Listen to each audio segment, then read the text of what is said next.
And we're back. Hill House, Part 2, Electric Boogaloo. Let's do this.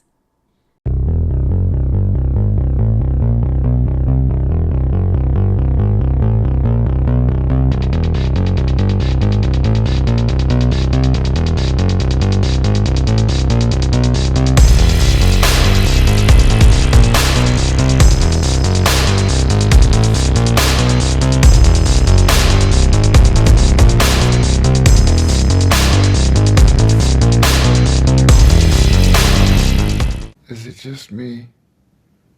Or is it getting crazier out there? Good evening, all my friends. Welcome back for this part 2 of the Haunting of Hill House discussion. My name is Elise, as I'm sure most of you know by now. So, where we left off last week. Where did we leave off? In a lot of places. I had mentioned that my part 2, the continuation of my Haunting of Hill House review, retrospection, introspection, retrospective, thank you. We're already off to a wonderful start here tonight. You crack me up. But I had said that I had wanted to go into more of the nitty gritty.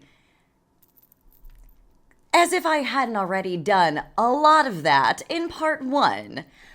But specifically, something that I wanted to talk about was the ways that Mike Flanagan's adaptation of Haunting of Hill House paid homage to the original novel. And the way it does that, it's mostly through dialogue and a lot of voiceover.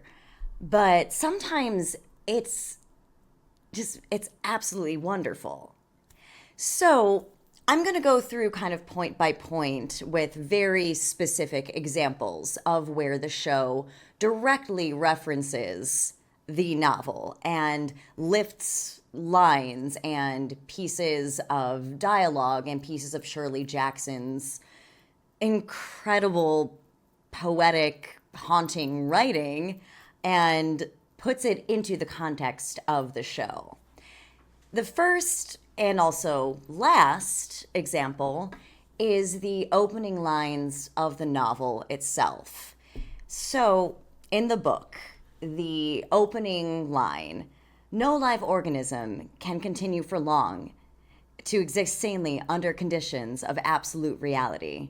Even larks and katydids are supposed by some to dream. Hill House, not sane, stood by itself against its hills, holding darkness within.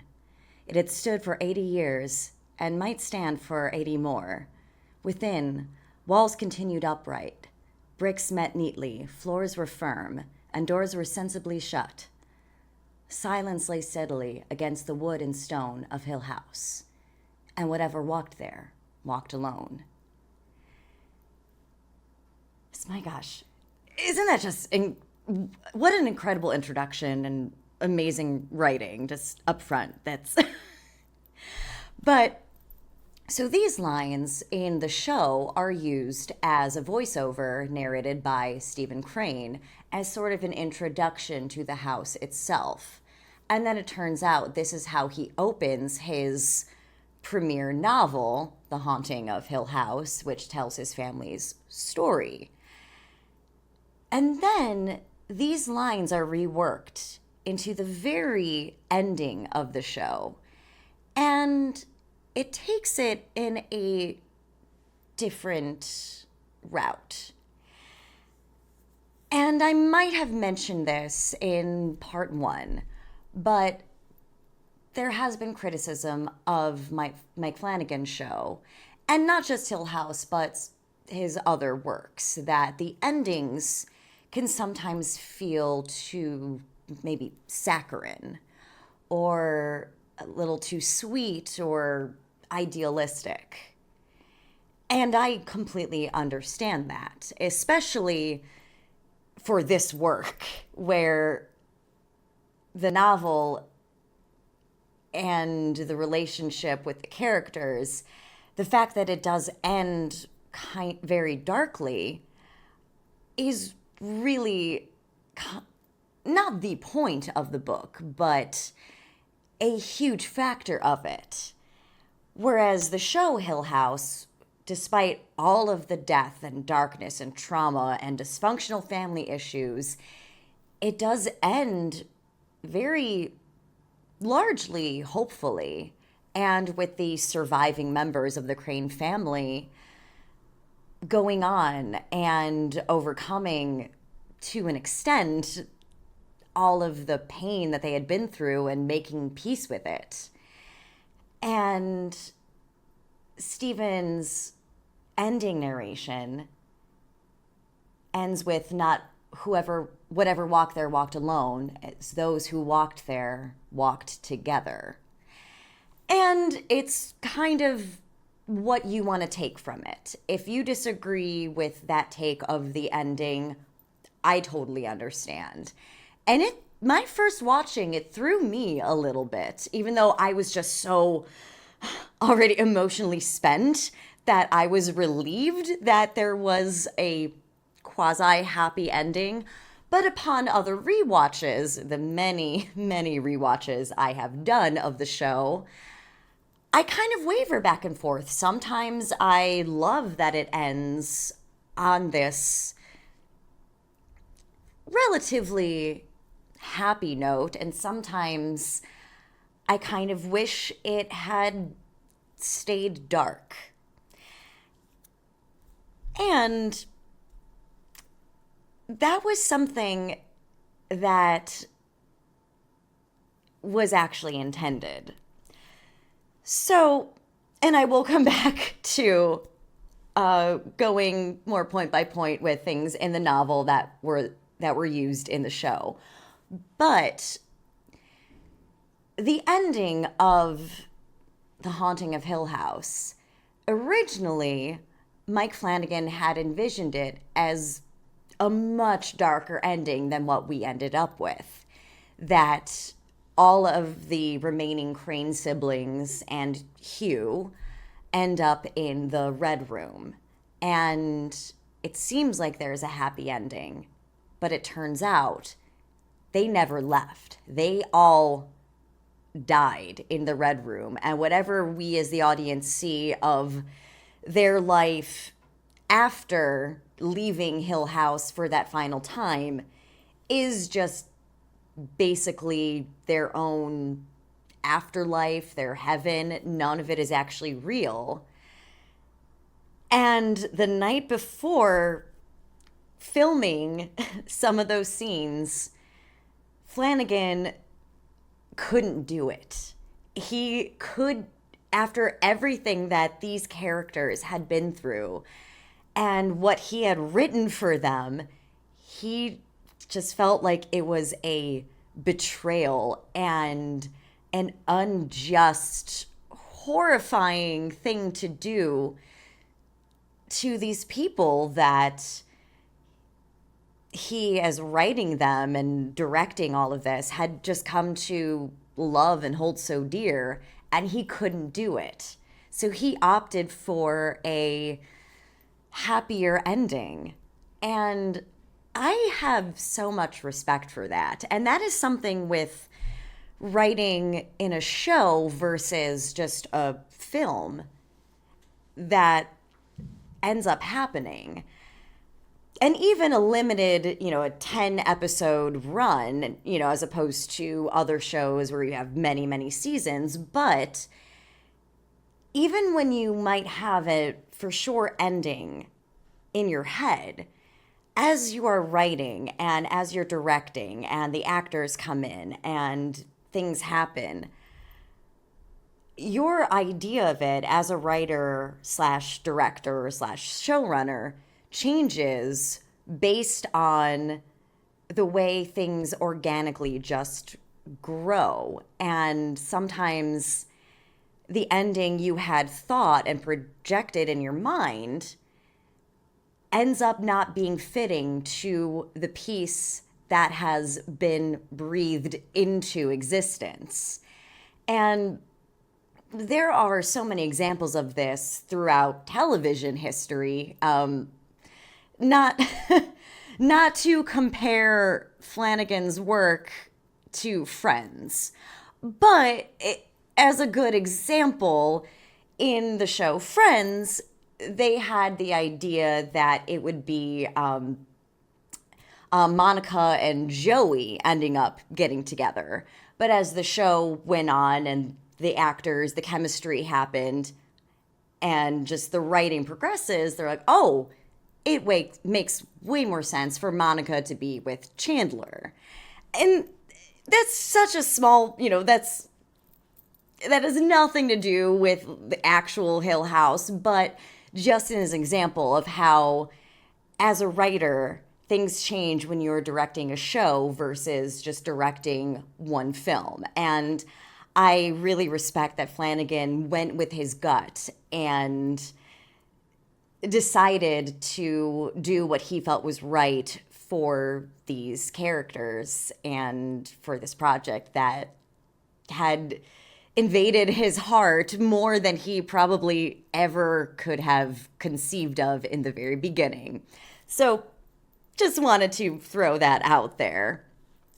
Next point of things in the novel that was brought into the show. Welcome home, Nell. So, in Shirley Jackson's novel, Eleanor has a kind of symbiotic connection to the house. And at one point, Eleanor and the rest of the team stumble on a hallway where on the wall it is written, "Help Eleanor come home." And who wrote this is ambiguous and a point of contention in the book. Like, was it the ghosts, or was it Nell doing it herself and not realizing it? There's a lot of different ways to read that, but that is lifted from the novel and then put into the show. So when the Crane children are children, Olivia is distressed to find that in one of the rooms, it's scrawled on the wall in red chalk says "Come home, Nell." And at this point, Olivia is already being stressed out and taken over by the spirits and the influence of the house. And she's accusing little Nellie of scribbling on the wall, and she's adamant, "I didn't do it." Theo walks into the scene, and with her telepathic powers, she touches the wall and is like, no, Nell didn't write it. They peel off a bit of the wallpaper, and there's more of a message.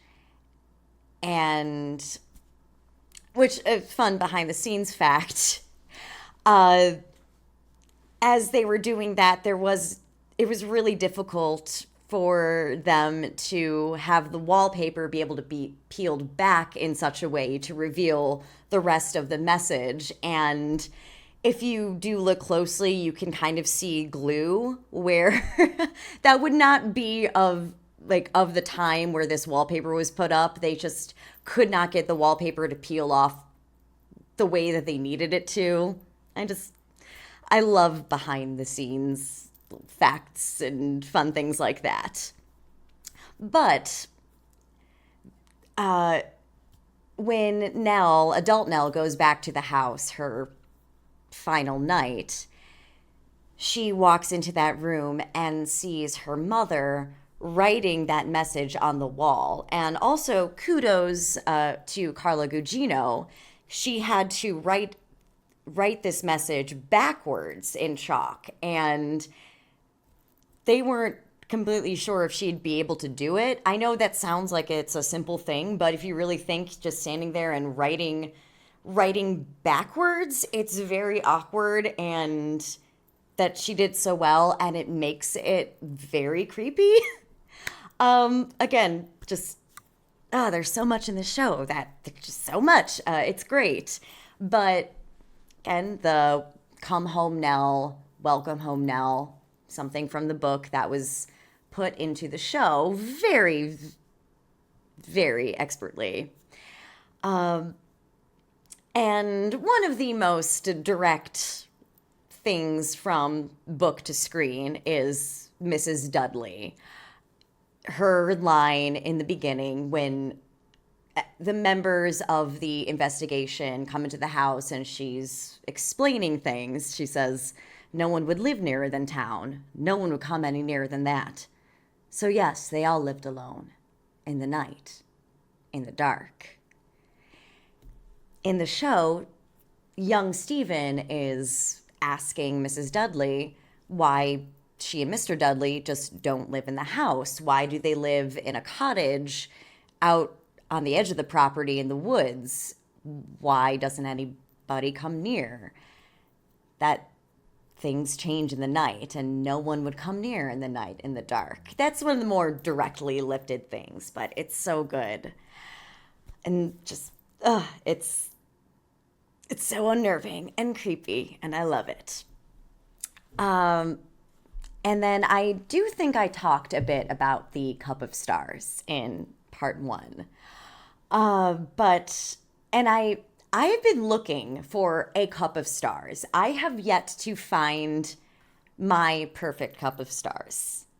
And, I was thinking, oh, maybe I'll just go into a store and find a cup with stars on it. But no, if I'm going to have a cup of stars, it's going to be my cup of stars, the cup of stars. And I will find it one day. And when I do, I will be sipping from it on this channel. And I think that will just be my dedicated special cup for things, whether it's champagne or tea or coffee, whatever. But that's going to be, I need my own cup of stars. Everyone needs their own cup of stars. So yeah, I'm not going to go too much into Cup of Stars, actually. I hope each and every one of you have your own cup of stars, because we all deserve a cup of stars. Moving on. And in the context of the show, I thought that this, and every time I watch it, I do think this was one of the things that I don't want to call it clumsy, because there is nothing about Mike Flanagan's writing or direction that could nearly be construed as clumsy. But this example didn't feel quite as organic in the context of the show itself. And it's memorable, but if you've never read the book, it does feel a little bit out of left field. And even if you have read the book and you recognize like this passage, it just feels a tiny bit awkward. And it's a really lovely piece of prose from the book, but Eleanor, we spend so much of the book in Eleanor's head and with her, just her worldview and her narration and like in her monologues. And one, she's talking about like this vision of a home and a life that she has for herself. And like she imagines having this home and no one will ever find me there. Like, I will light a fire in cool evenings and toast apples on my own hearth. People will come to me to have their fortunes told, and I will brew love potions for sad maidens, and I will have a robin. And when you're reading this in the context of Eleanor just imagining things, and she's coming from a life where she didn't really have a life. She had spent the last over a decade just caring for her ailing mother and never having anything to herself. And she is just creating this world where the world is hers and she can construct her own fairy tale for herself. And it works. In the show, at this point, it is when the house and the ghost of Olivia have drawn all of the adult children back into the home and into the red room. And at this point, Luke is on the verge of death. And Olivia is recounting this story to Luke. And then she says, I will have a Robin. And she says, oh, we almost named you Robin, but then you were born and it was just, you were Luke. And it's a lovely moment, and the fact that at this point, Olivia has been a spirit within the house for over 20 years. And her spirit has been so warped. It does work, but just at the same time, the delivery and the context of that passage doesn't hit the same way, A, as it did in the novel, and B, the way that other things from the novel are put in the show. I still enjoy it, but it is just kind of one that I think a lot of people hearing and watching that scene would be like, wait, what? What is she talking about? Yeah, it just doesn't come off quite as organic as the other things. But then one of my favorite aspects comes from the book and is put in the show, and this phrase is repeated multiple times in the book, but it's not original to it. It's journeys end in lovers' meeting, which is from Shakespeare's Twelfth Night. And Eleanor says it to herself in the book when she first drives up to Hill House. And in her mind, finding the house, this is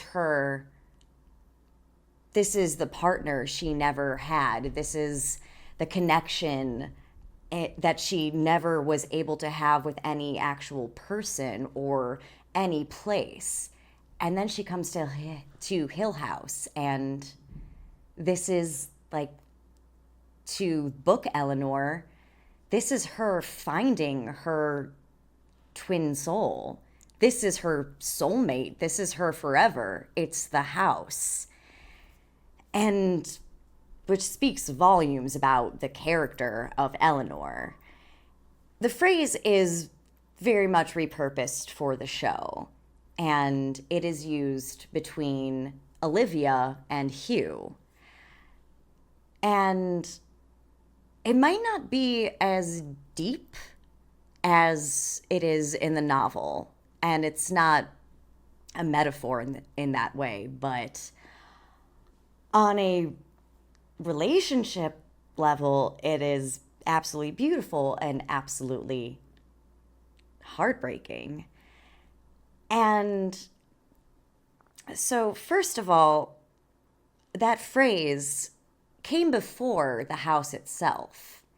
It is etched onto the watch that Hugh has and that he ends up giving to little Nell. But Journey's End and Lover's Meeting, that has been a shared connection between Olivia and Hugh, that they were each other's forever person. Then Hill House happened, and Hill House became their forever. The forever house, that is a phrase that is used quite a bit in the show.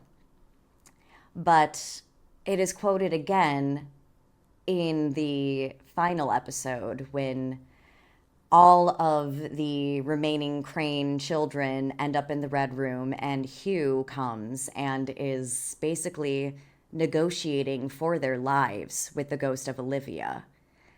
And he promises to stay with her forever and he always had wanted to, but he had to take care of the kids and had to shield them from the house. But now it's either him or them. And he's more than happy to give up his life for his children, but also finally just be where he always really wanted to be with his wife. Even as warped and dark as the house has made her spirit, to him, she is still Olivia, and to him, that still is his person. And journeys end in lovers' meeting. They are coming together for the final time and to be with each other in eternity in the house. So they're forever, their twin souls, their matching hearts are each other, but always will be Hill House. And yeah, it's gutting. It's heartbreaking and beautiful all at the same time. Moving on, pounding ghosts and cold spots. Pounding ghosts, that sounded a little dirty. It was not meant to be that way. But as a trope in horror in general, especially with haunted houses, and there will be something pounding on the walls or the windows, and this is used in such great effect in The Haunting of Hill House. And in the novel, and it's done so well in Robert Wise's 63 adaptation, is when Eleanor and Theo hear just these pounding on the walls, and they're absolutely terrified, and they don't know where it's coming from. And we have a recreation of that in Flanagan's Hill House when the girls are children. And at first, Theo thinks that it's just Shirley waking up and yelling about something, and then they hear the pounding, and it goes all around the room, and they are just screaming and terrified, which then later leads into one of the most iconic moments of Theo being in bed and feeling somebody's hand and then realizing she's in bed by herself. Whose hand was I holding? But cold spots are a big thing both in the novel and used a lot in the show. So in the novel, the room where a lot of the deaths and tragedy of the house itself had taken place was in the nursery. And outside of that room, there is a cold spot, and they walk, Eleanor and Theo especially feel it. It's always cold. In the show, you have Theo feeling cold almost all the time. And she is a lot more susceptible to the cold spots than the rest of the family, aside from Olivia. And at one point, Olivia is feeling a concentrated cold spot, and she's trying to explain it to Mrs. Dudley. And Mrs. Dudley doesn't feel anything. And she brings Theo in. She's like, "Do you feel this? It's like a draft happening right here." And Theo's like, "Yep, right there."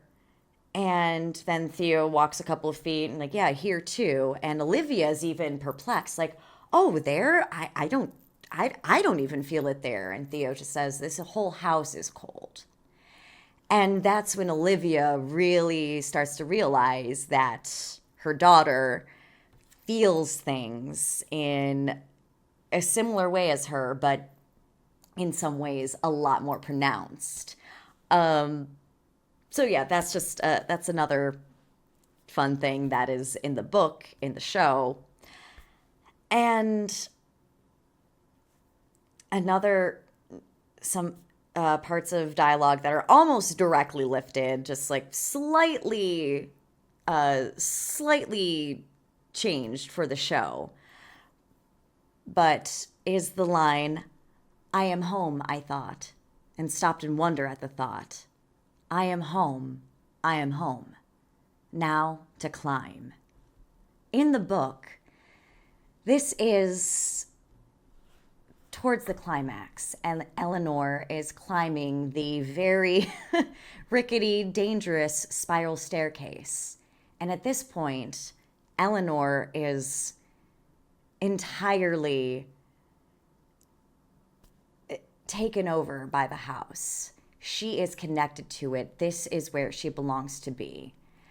And she's climbing the staircase to to the horror of Luke and Dr. Montague and Theo, who I think Luke, who has to go up and try to rescue her because as she's climbing the spiral staircase, it is starting to break apart. But all she can think of is that she is home and she just needs to climb and just be part of the house.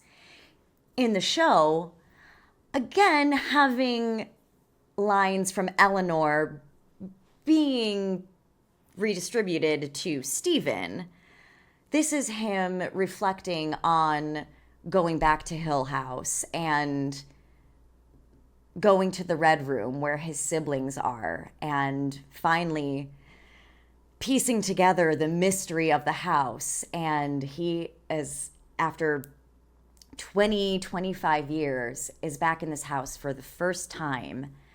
And when you hear him narrating this, it is actually in a quasi dream sequence where he thinks that it is months later and he's at home in California with Lee and their marriage has been repaired and she's pregnant, and he's writing about this last venture into Hill House and how his father and brother died. And turns out this is him in the Red Room, a fantasy that the house has constructed. But again, even though this line was taken from Eleanor in the book and in the 63 movie and reallocated to Stephen, it still upholds that same idea that in a very warped way, a piece of all of these people, Hill House, it was their home at one point, and it will forever be their home in some ways. And most of them are able, by the end, to put the past behind them and move on and live.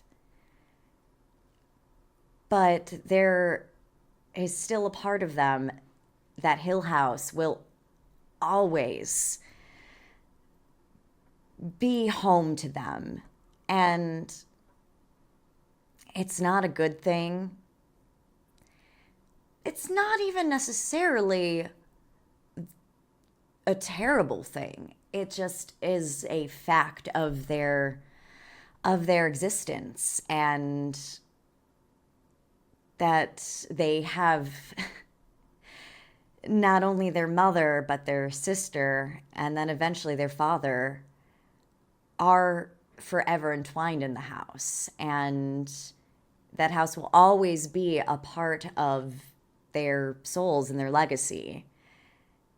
They don't have to be chained to it forever, but it's always going to be there. And I happen to think that for Stephen and Shirley and Theo and Luke, despite everything, and even though they are able to make peace with a lot of their demons,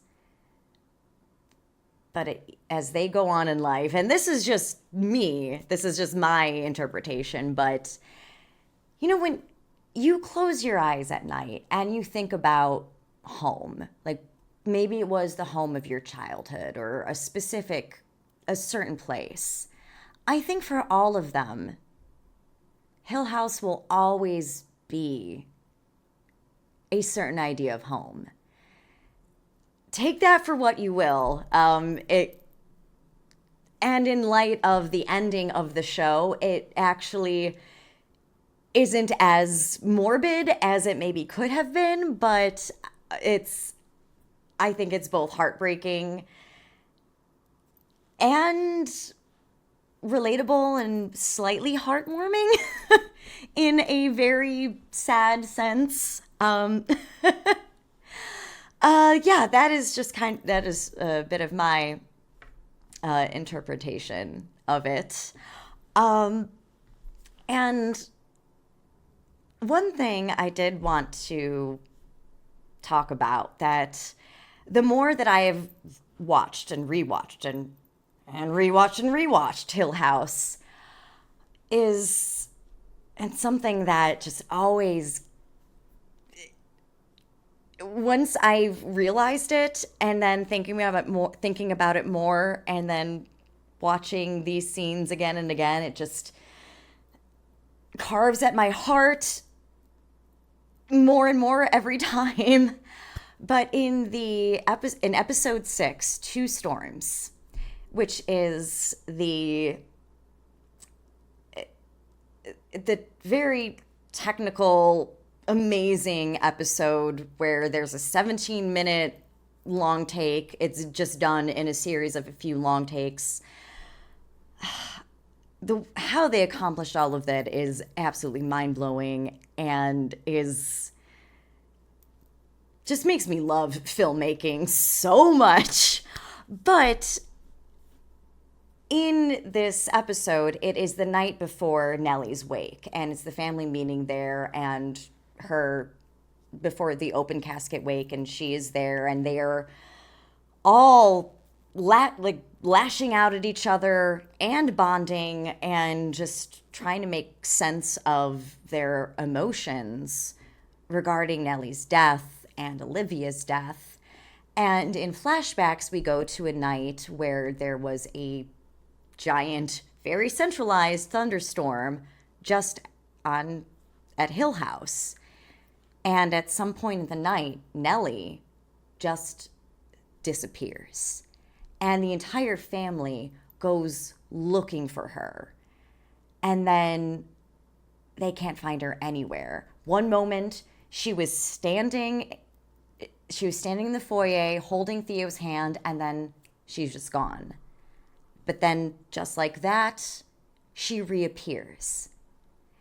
And the family is congregating around little Nell and like, where did you go? And she says, I was here the whole time. I was waving my arms and screaming, and none of you could see me. No one could see me.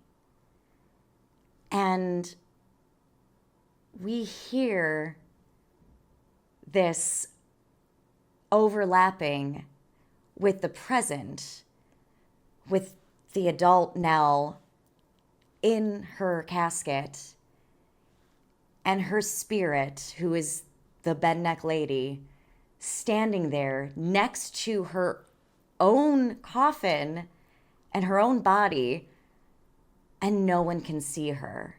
And she is standing there watching all of this unfold, and they can't see her no matter what she does. And the gut punch of realizing that Nell was being haunted by herself her entire life, that the bent-neck lady that she had been seeing since she was a child was her, and she was seeing her own death and her own spirit. That turn of the screw. Talk about that adaptation another day. But you have that turn, and it is just so pivotal and the worst thing you can imagine. And then it is hammered in so much more in the following episode, in Two Storms. And that Nellie, without ever knowing it, not only could see and kind of predicted her own death and the sadness that contributed to her going back to the house and ultimately dying at the behest of the ghost of Olivia and the house itself, but that there was a moment in her childhood where she literally disappeared. She was there, but no one could see her. And then that reflected the night before her own funeral, that no one could see her. And I think as someone who, speaking for myself, a lot of times in my own life, there are moments where it's like you're standing in a room and it feels like you're screaming at the top of your lungs and trying to say something, and nobody is listening. Nobody is hearing you. And that is what that moment feels like, compounded with everything else in the story and with Nell's character. And it just makes it all the more heartbreaking, because I think in some way, shape, or form, most of us on some level have felt like that, have been there. And that is something about this show and why it has stuck with me for all this time. And I can keep rewatching it and appreciating the same things over and over, but always finding little new things and just little bits and pieces that maybe I didn't pick up on, or sometimes ring more strong or true to me than they did at others. And not every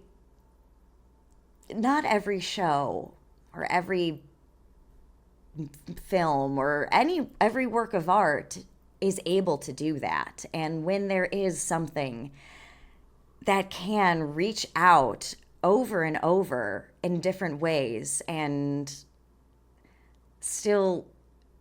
just grab you and make you feel horrified and sad and renewed, that is true art.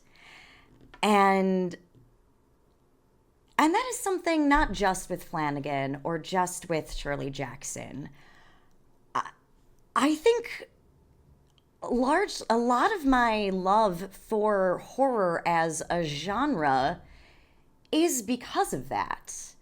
That, you know, there are things that you start watching when you're younger or reading, and then you come back to it when you're older and you see things through a different lens, but then there are just so many different layers. And I know people think that horror as a genre is lowbrow and that it's not art. And you know, not that everything is. I mean, not everything is going to be amazing. But horror just always has done that for me. I always find new things in it and ways that it reaches out through time and space and affects me and chills me in new ways and in same ways as it did when I had first come upon it. And that's just something I love talking about it in general. And I can't get enough. And that the fact that there are so many wonderful things within the genre and under the umbrella of horror, like Haunting of Hill House. You have the novel, which is one of the most influential, beautifully written novels of the genre, and I'm just in general, in my opinion. And then you have the 1963 Robert Wise film, which is just such an amazing study of atmosphere and psychology and character. And then you have Mike Flanagan's work, which recontextualizes the book and the film and takes these elements from both, but puts a different spin on it in a way that is so is it is what the novel was, but it's entirely new. And I don't think every genre is able to do that in quite the same way. And that's what I love about it. And I think that is a huge reason why people who love horror are so in love with it. And, we're all such like loving weird freaks about it. And not everybody gets it, but you have things like Haunting of Hill House that I'm not going to say transcends horror or is elevated horror. I actually don't really. I have issues with that term, elevated horror, because that's suggesting that horror itself is not worthy of critical praise. But that you have creators like Mike Flanagan who are able to take these stories and make it accessible to an audience that isn't necessarily horror inclined. But then, because this character work and the art of the creation of it itself, everything behind the scenes and the attention to detail and the love that is put into it is something that everybody can feel, even if you don't like horror. But then maybe after watching The Haunting of Hill House, maybe after reading the book, you see the beauty in it. And maybe give the rest of it more of a shot. And who knows? Maybe all of us in our own ways, whether you love horror or hate it, and then you find things like this that can make you really appreciate all of the wonderful, horrifying, devastating, and heartwarming things that it has to offer. Maybe you put that into your cup of stars. So, I'm Elise. This concludes Hill House for now. I will be referencing this again in other videos because we still got Midnight Mass and Bly Manor to talk about. And everything comes back to Hill House for me. So this conversation is not over. It's just what it is for tonight. Yes. So the rest is confetti. My name is Elise, and as always, stay spooky.